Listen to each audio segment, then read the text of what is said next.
আল্লাহর পথে যা খরচ করবা বেছে বেছে ভালো জিনিসটা দিও, বাইসা বাইসা ছেঁড়া জামাটা দিও না। পকেটে হাত দিয়া দান করবে, পকেটে হাত দিয়া হাত আর বাইর করে না। কারণ কি? খুঁজে দেখে যে 10 পাই না, 4 না, কম পয়সাটা দেবে, 12টা দেবে না। টাকা বের করে ওর মধ্যে ময়লা পচা গন্ধ লাগে, ওইটা দান করবে, আর টাটকা টাকাটা পকেটে রেখে দেবে। এই স্বভাব আমাদের আছে কিনা? কর আছে কিনা? আরে বাবা, টাকা কি আপনি পকেটে রাখতে পারবেন? ওটা দেওয়া লাগবে না? এরে দেন তারে দেন, কাউকে কিন্তু দেবেনি। আমাদের এই বদভ্যাস আল্লাহ আমাদেরকে মাফ করুন। কোন আমিন বলেন। আমিন। দান করার সময় বেছে বেছে খারাপটা দিও না, ছেঁড়া কাপড়টা দিও না, অখাদ্য কুখাদ্য দান করো না। বিয়ার মজলিস, বিবাহে অনেক লোক দাওয়াত দিয়েছে, বেশি করে রান্না করছে, কম যদি হয়ে যায় বড় মিয়ার ইজ্জত নষ্ট হয়ে যাবে। মেহমান কম আসলো, এখন এই খাবারগুলি না পারিয়া তারপরে গরিবদের দেয়, না পেরে যখন খাবার কেউ নাই তখন গরিবদের দেয়। গরিবদের উদ্দেশ্য করে কিন্তু বানানো হয় নাই। এটা হলো একজনের রুটি খাচ্ছিল, এক কৃপণ বখিল রুটি খেতে বসেছে, সিল একটা আসে আর রুটিতে সু মারল, সু মেরে রুটিটা নিয়ে গেছে।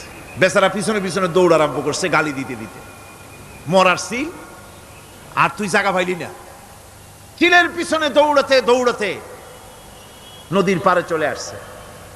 সিলও দেখে যে আল্লাহ, এমন এক বেকায়দার লোকের রুটি নিলাম, কোনো গাছেও বসতে পারি না তার ঢিলার জ্বালায়। শেষ পর্যন্ত পাশে ছিল নদী, নদীর উপর দিয়া চিল উড়িয়া ওপার যাওয়া আরম্ভ করছে। বকিল বেচারা দাঁড়াই থাকে, দিলাম ফি সাবিলিল্লাহ, আল্লাহর রাস্তায় দিলাম। এর তো কোনো মানে নাই। তবে প্রকাশ্যে দান করতে গিয়ে যদি এটা এই জন্য হয় যে আমি দিলে পরে আরো একজন উৎসাহিত হয়ে দেবে। সমাজ কল্যাণ পরিষদের এত বড় বিশাল মাহফিল, 16 লক্ষ টাকা খরচ হবে, দিলাম আমি 1 লাখ টাকা, এটা শুনাইয়া বলার পর আমার কথা শুনিয়া আরো যাদের টাকা আছে তারা হয়তো 2 লাখ দেবে, এই চিন্তা করে যদি তারগিবের জন্য, উৎসাহ প্রদানের জন্য, ইন্সপিরেশনের জন্য যদি হয়, এই নিয়ত হলে ক্ষতি নেই। কিন্তু সর্বাবস্থায় দানটা গোপন হয় ভালো। আল্লাহ পাক বলেন, গোপনে যদি তুমি দান করো তাহলে আমি রব্বুল আলামিন ওই গোপন দানের বিনিময় তোমার সমস্ত গোপনীয় গুনাহগুলি আমি রব্বুল আলামিন মাফ করে দেব। তোমার গোপন গুনাহগুলি মাফ করে দেব। 5 নম্বরে হচ্ছে নির্বোধ আর অজ্ঞ লোকদেরকে প্রয়োজনের অতিরিক্ত টাকা দিবা না। দেখেন ইসলামের কি সুন্দর বিধান। বোকা, নির্বোধ, অজ্ঞ আছে না সমাজে?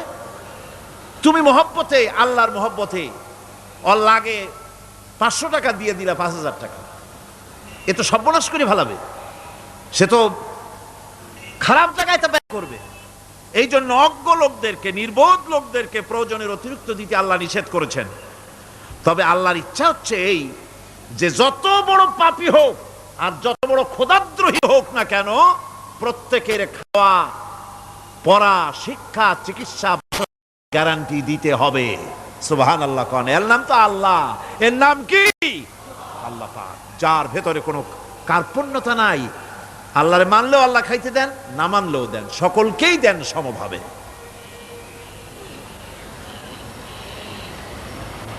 6 নম্বরে হচ্ছে কারো প্রয়োজন পূরণের জন্য যদি ধার দেওয়া হয়, যদি কাউকে ধার দেন তা আদায় করার জন্য বারবার তাকে তাগাদা দেওয়া যাবে না।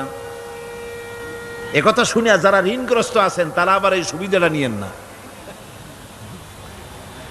সামর্থ্য থাকতে যদি যার কাছ থেকে ধার এনেছেন তাকে যদি কষ্ট দেন, অবশ্যই আল্লাহর কাছে আসামি হতে হবে কিয়ামতের দিন, কোনো সন্দেহ নাই। আর যে ব্যক্তি ধার দিয়েছেন তিনি যদি বুঝতে পারেন যে এই লোকটি আসলেই নিয়ত ভালো কিন্তু দিতে পারতেছে না, তাহলে এমন লোককে বারবার তাগাদা দিতে আল্লাহ নিষেধ করেছেন। তাকে শরম দিও না, তাকে সময় দাও। وَإِنْ كَانَ ذُو عُسْرَةٍ فَنَذِرَةٌ إِلَى مَيْسَرَةٍ وَأَنْ تَصَدَّقُوا خَيْرٌ لَكُمْ إِنْ كُنْتُمْ تَعْلَمُونَ। ঋণগ্রস্ত ব্যক্তির আর্থিক অবস্থা খারাপ হলে সচ্ছল হওয়া পর্যন্ত তাকে সময় দাও। আর তাকে যদি ক্ষমা করে দিতে পারো সেটা তো অনেক ভালো কথা, আল্লাহ তোমার প্রতি রহম করবেন। যদি ক্ষমার তাকে যদি সে দিতেই পারবে না এমন অবস্থা যদি হয়, তাহলে তাকে তুমি ক্ষমা করে দিও। কিছু সংখ্যক লোক আছে যারা ধার নিয়ে আসলেই ফাঁকি দিতে চায়, আছে না এমন সমাজে? না নাই? কিছু লোক আছে ধার নেয়, ভাই দেব 1 মাসের মধ্যে, কোনো সন্দেহ নাই। 6 মাস যায় তারপরেও দেয় না, অন্য কাজ করে মিটাই, অন্য কাজ মিটায়, কিন্তু এর টাকা পরিশোধ করে না। এরকম লোকও আছে, তারা আল্লাহর কাছে দায়ী হবে।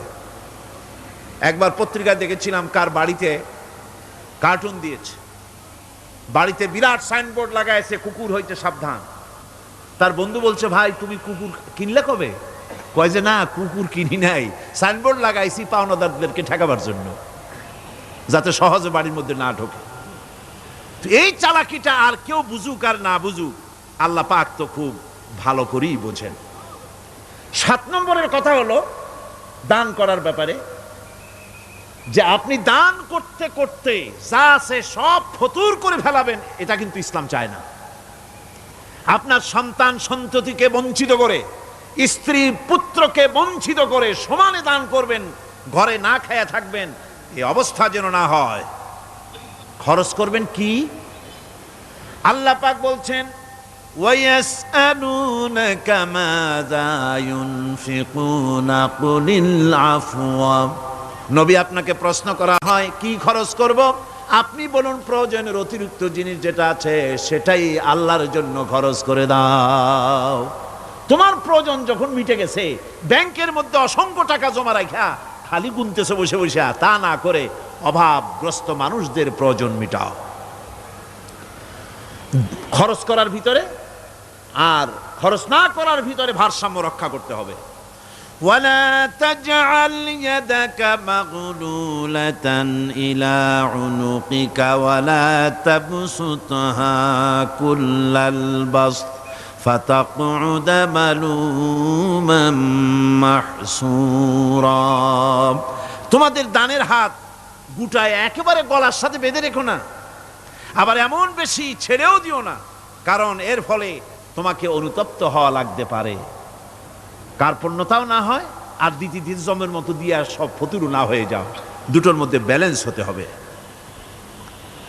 আর 8 নম্বরে কথা হচ্ছে এই যে এই দানের উপযুক্ত কারা। আপনি তো যাকাত দিবেন কাদের, সে কথা আল্লাহ বলে দিয়েছেন, আগে বলা হয়েছে না? কয়টা খাতে দিবেন? মাশাআল্লাহ, মনে আছে আপনাদের। আর এমনি সাধারণ দান সাদকা কাদেরকে দিবেন, উপযুক্ত পাত্র কারা, তার একটা লিস্ট আল্লাহ দিচ্ছেন।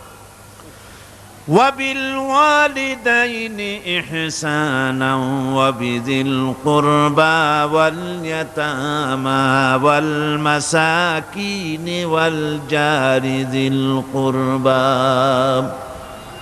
নিজের পিতামাতা, নিকট আত্মীয়, ইয়াতিম, মিসকিন এবং আত্মীয় প্রতিবেশী তাদেরকে দিবে। আমি কিন্তু এখন যাকাতের কথা বলছি না, মা বাপকে যাকাত দেওয়া যাবে না। এটা হচ্ছে দান, সহযোগিতা করা, এহসান করা। এই এহসান মা বাপকে, প্রতিবেশী আত্মীয় যারা, মিসকিন যারা, এতিম যারা, অনাত্মীয় প্রতিবেশী যারা, চলার সাথী, প্রবাসী এবং নিজের চাকর চাকরানি যা কিছু আছে, এই সকলকেই এই সাহায্য করতে হবে, একথা আল্লাহ বলে দিয়েছেন। এবং আমরা যে আয়াত আলোচনা করতেছি সে আয়াতের ভিতরেও এই ফিরিস্তি আল্লাহ পাক বলে দিয়েছেন। আল্লাহর রাস্তায় যারা দান করবে তাদের সম্পর্কে আল্লাহ বলছেন এখন, মাসালুল লাযীনা ইউনফিকুনা আমওয়ালাহুম ফি সাবিলিল্লাহি কামাসালি হাব্বা। আল্লাহর রাস্তায় খরচ করা এর দৃষ্টান্ত হলো একটা দানার মতো, যেই দানাটা থেকে 7টা ডাল বেরিয়ে গেল। ফি কুল্লি সুমবালাতিন মিআতু হাব্বা, একটা দানা থেকে 7টা ডাল বেরোলো, এক একটা ডালে 100 করে দানা হলো, সব মিলাইয়া 700 দানা হয়ে গেল। ওয়াল্লাহু ইউদাইফু লিমান ইয়াশা ওয়াল্লাহু ওয়াসিউন আলিম। আল্লাহ পাক বলেন এই পৃথিবীতে একটা দানায় 700 দানা যে আল্লাহ রাব্বুল আলামিন তোমার হাতে ধরায় দিলেন, সে আল্লাহ পাকের ব্যাংকে যদি টাকা জমা রাখো, আল্লাহর রাস্তায় যদি খরচ করো, 700 গুণ বাড়াইয়া আল্লাহ তোমার হাতে ধরাইয়া দিবেন। ওয়াল্লাহু ইউদাইফু লিমান ইয়াশা, আর আল্লাহ ইচ্ছে করলে এর থেকেও বেশি তোমাকে দান করবেন। সুবহানাল্লাহ কোন জোরে। আর এই দান করতে হবে মরার আগে। কোন সময় দেবেন কোন? আমার দেশে বহু মুসলমান আছে যারা বলে হুজুর আসি আপনাদের পিছনে, যা বলেন আসি জীবন দিয়া দেব। এরা খুব চালাক, জীবন দিতে চায়, মাল দিতে চায় না। আল্লাহ তো আগে জীবন চায় নাই, আল্লাহ আগে কি চেয়েছেন? কোন আল্লাহ আগে কি চেয়েছেন? আল্লাহ চেয়েছেন মাল। وَتُجَاهِدُونَ فِي سَبِيلِ اللَّهِ بِأَمْوَالِكُمْ وَأَنفُسِكُمْ। আল্লাহ পাক বলেন জিহাদ করো আমার রাস্তায় মাল দিয়ে আর জান দিয়ে। মাল দাও আগে, মাল না দিয়া যদি আগে মরে যাও, মালটা তো থেকেই গেল। সুতরাং মাল আগে আমার রাস্তায় দাও। দেবা কখন? মরার আগে দাও।